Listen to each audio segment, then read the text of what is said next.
Hi everyone, welcome back to our channel Vijayanaveen channel. నక్షి పాలిష్లో ఈ నెక్ సెట్ చూడండి 1540లో ఉంది. స్ట్రాబెరీ బీడ్స్ చూడండి 3 లేయర్స్లో ఉంటుంది. విత్ బుటాస్ కూడా ఉన్నాయండి. 2100లో ఉంటుంది. అండ్ సింపుల్గా ఉన్న యాంటిక్ పాలిష్లో నెక్ సెట్ చూస్తున్నామండి 1640 లక్ష్మీదేవి అమ్మవారితో అయితే ఇలాగ ఆల్టర్నేట్గా ఉంటారనమాట.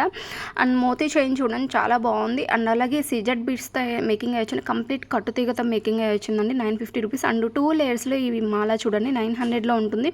సింపుల్గా ఉన్న డైలీ వేర్ చైన్ అండి 430 రూపీస్లో ఉంటుంది. 18 ఇంచెస్ లెంత్ అయితే ఉంటుందన్నమాట. అండ్ బ్లాక్ క్రిస్టల్స్లో మరొక టైప్ అండి 390 రూపీస్లో అండి. చాలా సింపుల్గా ఉంది. బ్యాక్ సైడ్ హుక్ అయితే ఇలా ఉంటుందన్నమాట. అండ్ కోరల్స్ అండ్ సీజెడ్ బీడ్స్తో మేకింగ్ అయ్యొచ్చిన ఈ సెట్ చూడండి ప్రజెంట్ చాలా ట్రెండింగ్లో ఉంది ఈ type. Navaratna with diamond black beads చూడండి చాలా సింపుల్గా ఉంది. అండ్ కోరల్స్ స్వరక్సీ పెరల్స్తో ఈ సెట్ చూడండి 2100 అని కంప్లీట్ హ్యాండ్మేడ్ అయితే ఉంటుంది. 0mm సైజులో స్వరక్సీ పెరల్స్తో మేకింగ్ వచ్చిన ఈ సెట్లు చూడండి డిఫరెంట్ టైప్స్ అయితే ఉన్నాయన్నమాట. ప్రైస్ కూడా డిఫరెంట్ అయితే ఉంది. 3 లేయర్స్లో కట్టుతీగతో మేకింగ్ వచ్చిన తైవాన్ కోరల్స్ సీజెడ్ బీడ్స్తో వచ్చిన ఈ సెట్ చూడండి చాలా బాగుంది. 5 లైన్స్లో సీజెడ్ బిట్స్ విత్ స్వరక్సీ పెరల్స్తో మేకింగ్ వచ్చిన ఈ సెట్ చూడండి. సైడ్ లాకెట్స్ ఉన్నాయి. సైడ్ లాకెట్ కనుక లేదంటే 2040 రూపీస్లో ఉంటాయండి. Thank you for watching.